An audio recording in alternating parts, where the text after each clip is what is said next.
Hello. आज दौर है ओटीटी का। एक समय था टेलीविजन के डेली सोप्स के एक्टर्स का। ओटीटी बूम आया तो उसके बाद ऐसी वेब सीरीज और ऐसी फिल्में आई जो कि लोगों के सिर पर चढ़कर बोली। Reason, relatable treatment and characters. ऐसी एक सीरीज आई है पंचायत, जिसके सभी किरदार हम सब के दिलों को ऐसे भा गए हैं कि सोशल मीडिया, डिजिटल मीडिया भरा हुआ है। पंचायत के एक कलाकार आज हमारे साथ हैं जो कि इस सीरीज में जर्नलिस्ट का रोल प्ले करते हैं। आप हैं यासिर खान। यासिर, नमस्ते, कैसे हैं आप? जी नमस्कार, आदाब। बहुत बहुत शुक्रिया आपका मुझे अपने शो पे बुलाने के लिए। तो यासिर, टीवीएफ के प्रोडक्शन पंचायत में काम करने का तजुर्बा कैसा रहा? कुछ यादगार लम्हे हमारे साथ बांटना चाहेंगे आप? बहुत ही शानदार अनुभव रहा, बहुत ही ज्यादा मजा आया मुझे काम करने में वहां पर। और एक जो क्रिएटिव फ्रीडम है वो शायद आपको बहुत कम जगहों पर मिलती है, जो टीवीएफ और इनके प्रोजेक्ट्स में। और इस तरह के डायरेक्टर्स, दीपक मिश्रा सर जैसे डायरेक्टर जो आपको फ्रीडम देते हैं, जो पूरा एटमॉस्फेयर है, इवन एक्टर्स सारे ही वो चूंकि उस मॉड्यूल हो गए हैं उस तरह के एनवायरनमेंट में काम करने के।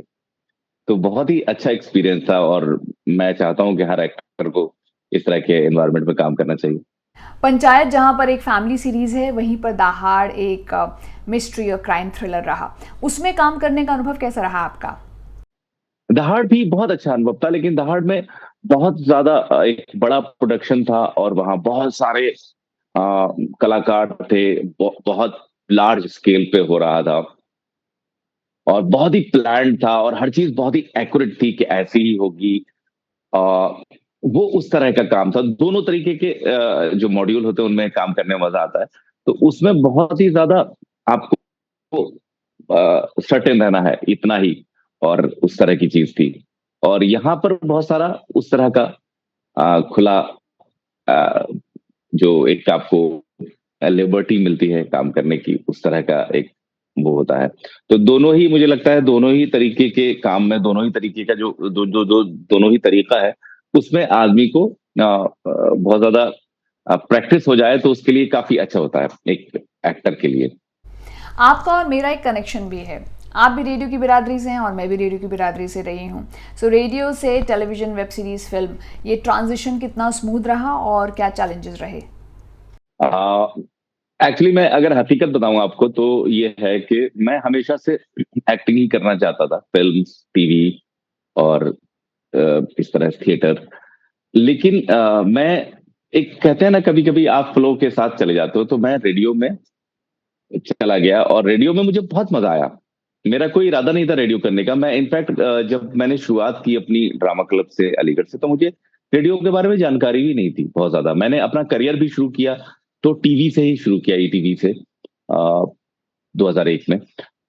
उस वक्त मुझे रेडियो की कोई जानकारी नहीं थी, लेकिन कुछ अरसे के बाद बहुत से लोग हमेशा कहते थे हमारी आवाज बहुत अच्छी है और इस तरह से। और रेडियो में अपॉर्चुनिटी, उस टाइम रेडियो एफएम बहुत बड़े लेवल पे बूम कर रहा था, बढ़ रहा था। तो उस सिलसिले में मैं भी रेडियो से जुड़ गया। तो हमने बहुत सी चीजें वहां रेडियो में बहुत अच्छी अच्छी क्रिएट की थी। कहानी पूरी फिल्मी है। एक हम एक चीज बनाते थे, एक कैप्सूल था जिसमें बहुत लार्ज स्केल पे चीजें क्रिएट करते थे। तो सिर्फ आपको वॉइस की जरूरत होती है, म्यूजिक इफेक्ट्स की जरूरत होती है और आप उसमें कुछ भी क्रिएट कर सकते हैं। तो वो एक अच्छा एक्सपीरियंस था। लेकिन उसके बाद फिर चूंकि हमेशा से एक्टिंग में ही आना था। ये बहुत बड़ा फैसला होता है यासिर, कि सब कुछ छोड़ दिया और मुंबई चले आए। एक्चुअली मेरा मानना ये है इसमें जयश्री कि अ, जो कदम उठा रहा होता है उसके लिए इतना बड़ा कदम नहीं होता है।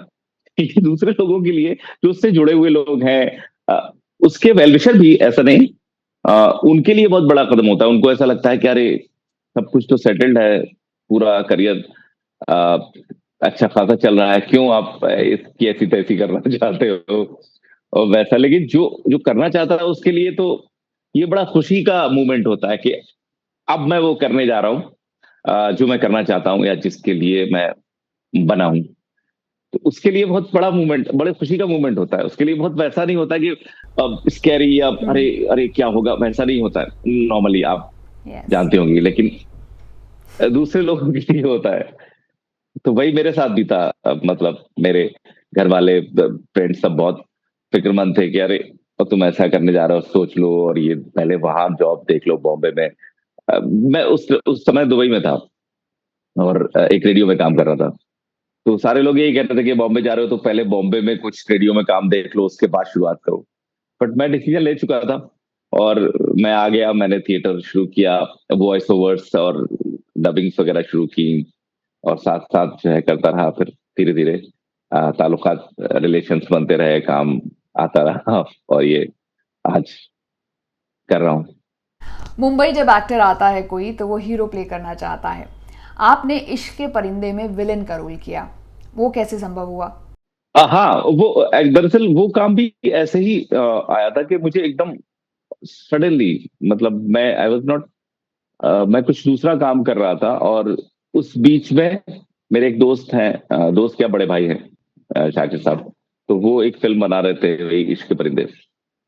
तो अचानक उन्होंने, जो एक्टर जो काम करने वाले थे, वो रोल करने वाले थे, वो किसी तरह से उसमें वर्कआउट नहीं हो पाया उनके साथ। तो उनके चीफ एडी ने मुझे फोन किया कि शाकिर साहब चाहते हैं कि आप इस रोल को करें। तो मैंने कहा रोल क्या है? तो उन्होंने कहा वो यहाँ आ जाओ, आप लखनऊ में शूट कर रहे हैं, नहीं बता सकेंगे आपको, इतना टाइम नहीं है, क्योंकि कल शाम से शूट करना है। तो जनरली मैं इस तरह से करता नहीं हूँ कोई काम कि जो मुझे नहीं पता है कि वो किस सिम्त में जाने वाला है, क्या होने वाला है। लेकिन चूंकि वो एक ऐसा रिलेशन था जहां पर मुझे, मैंने कहा ठीक है मैं आता हूँ वहां देखा जाएगा फिर। तो उन्होंने बहुत कन्विंस किया, बहुत कहा कि आपको करना है, और मैंने वो काम किया। श्याम बेनेगल के साथ काम करने का अनुभव कैसा रहा?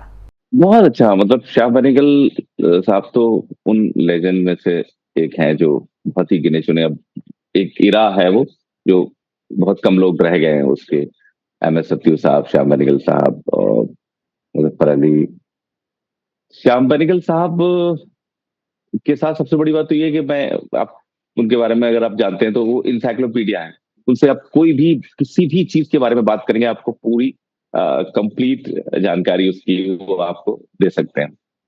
और बहुत ही बहुत ही सुकून से, बहुत ही इत्मीनान से, मैंने इतने इत्मीनान से कहीं पर भी काम होते हुए नहीं देखा जितना उनके यहाँ काम होता है। कि लोग आते हैं, एक टाइम पर नाश्ता हो रहा है, उसके बाद लोग काम कर, हर चीज ऐसा लगता है इतनी प्लान्ड है, और एक्यूरेटली उसी टाइम में खत्म हो रही है, और इतना सुकून है, कोई कहीं चिल्ला नहीं रहा है, कोई कहीं किसी भी तरह से टेम्पर लूज नहीं कर रहा है, और बहुत ही सुकून से काम हो रहा है। जो एक्टर को समझाने आ रहा है वो भी बहुत सुकून से बता रहा है, काफी ऐसा ऐसा।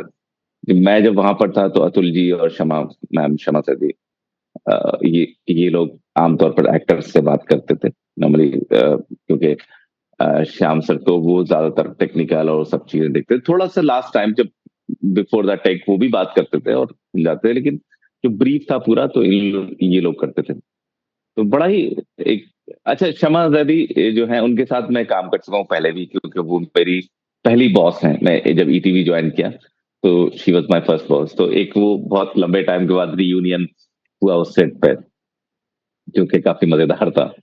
थिएटर में आपका एक लंबा अनुभव रहा है, और आप आज की डेट में भी थिएटर करते हैं। तुगलक आपका एक बहुत जाना माना प्रोडक्शन है जिसमें आपने काम किया है।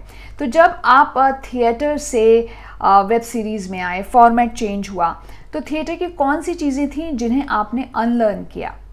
दरअसल छोटी छोटी टेक्निकल चीजें हैं, बहुत मेजर कोई फर्क तो नहीं होता है, बहुत बेसिक बेसिक फर्क होते हैं। जैसे जब आप इवन आजकल का जो थिएटर है उसमें भी फर्क है। जो प्रोसेनियम और जो पृथ्वी की तरह के जो थिएटर है, अ, उनमें फर्क ये होता है कि बहुत प्रोसेनियम में आप बहुत ज्यादा लाउडली अपने जेस्चर्स भी, पोस्चर्स भी, आवाज भी बहुत लाउड तरीके से, क्योंकि आपको आखिरी रो तक जो कहा जाता है आखिरी रो तक पहुंचानी होती है, वैसा रहता है। लेकिन अगर आप प्रोसेनियम में नहीं, इस पृथ्वी थिएटर के जैसे उसमें अगर आप काम करें तो वहां उतना लाउड होने की जरूरत नहीं होती है। और सिनेमा में और भी कम आपको, जैसे कहते हैं ना कि बस जैसे मैं आपसे बात कर रहा हूँ इतना ही करीब आपकी ऑडियंस होती है, तो आप अगर धीरे से भी बोलेंगे तो वो सुन रही है आपको। तो वो आपको अपने जेस्चर्स और पोस्चर्स के लिए उतना लाउड होने की जरूरत नहीं होती, बस आपको फील करना होता है। अगर आप सोच रहे हैं तो वो कैमरा आपके एक्सप्रेशन पकड़ रहा होता है। तो एग्जैक्टली जो चीज चल रही है आपके अंदर, वो चीज अगर अंदर भी चल रही है तो उतना ही काफी है। आपको एक्स्ट्रा कुछ करने की जरूरत नहीं होती है, कैमरा उसको कैप्चर कर रहा होता है, बस आपको उस पूरे कैरेक्टर के अंदर रहना होता है, और ना ही अपनी आवाज को आपको लाउड करना की जरूरत है। इट डिपेंड्स, लाइक अगर जैसे एक सीन है और वो शूटिंग में भी इतने करीब कोई है जिससे मैं बात कर रहा हूँ, तो मैं इस तरह बात करूंगा। थोड़ा दूर है तो अरे सुनो, उसमें भी बस उतना ही फर्क है कि जो रियल लाइफ में फर्क होता है कि जिस इंसान से हम बात कर रहे हैं वो जितना दूर और जितना पास होता है, उस हिसाब से हमारी बॉडी लैंग्वेज और हमारा जो वॉल्यूम है और जो पिच है वो उस हिसाब से अपने आप बदलती रहती है। ओटीटी बूम की वजह से जो थिएटर के एक्टर्स हैं, आपको लगता है उनके लिए अपॉर्चुनिटीज़ बढ़ी हैं? मेरे ख्याल से मौके बड़े हैं, क्योंकि ज्यादा एक्टर्स की जरूरत है और बहुत सारे एक्टर्स की जरूरत है, तो सबको मौका मिलता है और हर आदमी अवेलेबल नहीं होता है, तो इसलिए नए एक्टर्स को काफी चांस मिलता है। तो मेरे ख्याल से इससे बड़े हैं बल्कि चांसेस लोगों को काम करने के। कोई भी रोल या कैरेक्टर जब आपके पास आता है, तो आप उसे कैसे अप्रोच करते हैं? इसी तरह की तैयारियां करते थे कि वो कैरेक्टर क्या है, कैसा है, उसके बारे में जितनी जानकारी। जैसे मैंने मंटो किया सलीम अरफ साहब के साथ में, तो मैंने ऑलमोस्ट सारी किताबें मतलब उनकी लेखनी और उनके ऊपर जो लिखा गया है वो सब पढ़ा। उनके कंटेम्परेरीज ने जो लिखा है वो पढ़ा, तो मुझे काफी समझने में मदद मिली कि वो किस तरह का होगा इंसान, और मैं उसमें क्या क्या चीजें। और चूंकि वो सारी चीजें जो पढ़ी थी वो कहीं ना कहीं मेरे अ, दिमाग में रह गई थी, तो जब मैं परफॉर्म करता था, जब मैं सोचता था, तो मुझे वो सारी चीजें ऑटोमेटिकली हेल्प करती थी। तो इसी तरह से अब यहाँ पर भी जो कैरेक्टर मिलते हैं तो हम उसी तरह अप्रोच करते हैं। लाइक किसी ऐसे प्रांत का वो कैरेक्टर है जिस प्रांत को मैं अच्छी तरह नहीं जानता हूँ, तो मैं देखता हूँ कि उस प्रांत के हमारे दोस्त हैं कोई, तो उनसे बात करना, कि उन लोगों की क्या दिनचर्या होती है, किस तरह के लोग होते हैं, क्या खाते हैं, क्या कैसे रहते हैं, वो सारी चीजें। फिर अबाउट दिस, उस पर्टिकुलर कैरेक्टर के आपके जो राइटर है या जो डायरेक्टर है, उनसे आप पहले से बात करके पता करते हैं कि आप किस तरह से सोच रहे हैं इसके बारे में।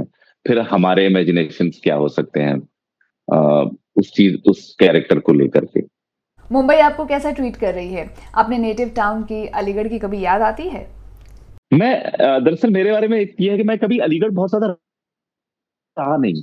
सिर्फ ग्रेजुएशन जब मैं कर रहा था तो, और उस टाइम पर मुझे शहर इसलिए नहीं आते क्योंकि मैं बहुत ही ज्यादा ड्रामा क्लब, अपनी स्पोर्ट्स और पढ़ाई, चूंकि मैं नया नया आया था अलीगढ़, और मैंने अनफॉर्चुनेटली या फॉर्चुनेटली इंग्लिश सब्जेक्ट ले लिया था ग्रेजुएशन में, तो और मुझे बिल्कुल इंग्लिश नहीं आती थी, तो बहुत ही ज्यादा मेहनत पड़ गई थी पहले साल में।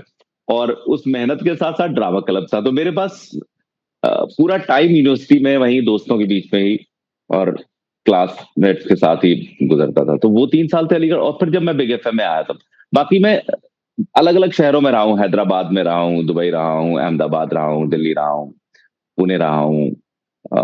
तो मेरा बहुत ज्यादा वक्त किसी शहर से मैं अपने आप को एसोसिएट नहीं कर पाता हूँ। इसलिए मैं आपको हकीकत बताऊं कि जैसे लोग अपने होम टाउन को याद करते हैं, वतन को याद करते हैं, वैसा मेरे साथ रहा। मेरे बहुत सारे वतन हैं, मैं और उन सारी जगहों को याद करता हूँ सीरियसली। जैसे जब मैं हैदराबाद में था तो वहां के जो दोस्त थे उनकी सबसे बात करता हूँ, और मुझे ऐसा ही फील करता हूँ जैसे लोग अपने वतन को याद करते हैं। तो ये मेरे साथ रहा। तो अब हम आपको कहाँ देखने वाले हैं? What's in pipeline? कई प्रोजेक्ट हैं जिनमें से कुछ के नाम भी नहीं अभी टेंटेटिव टाइटल हैं, और उनमें से एक सबसे खास है श्री राम राघवन सर की फिल्म है, 21 टेंटेटिव टाइटल है उसका ये, और वो आने वाली है। और कुछ वेब सीरीज है, और एक शूट भी चल रहा है इस फिलहाल। तो ये सारे प्रोजेक्ट्स हैं जिनको लेके मैं थोड़ा एक्साइटेड हूँ। एक बाकी थिएटर में मेरे जो प्लेज हैं वो भी, उनके भी इस साल शोज कुछ ज्यादा होने वाले हैं पिछले साल के मुकाबले, तो आई एम वेरी एक्साइटेड। हमारी तरफ से आपको बहुत सारी शुभकामनाएं। नेक्स्ट रिलीज पर फिर आपसे मुलाकात होगी। Thank you so much. जी, बहुत बहुत मुझे बहुत अच्छा लगा आपसे बात करके, और आपके दर्शकों का और आपका बहुत बहुत शुक्रिया। Thank you and thank you for wishing me good luck. Thank you so much.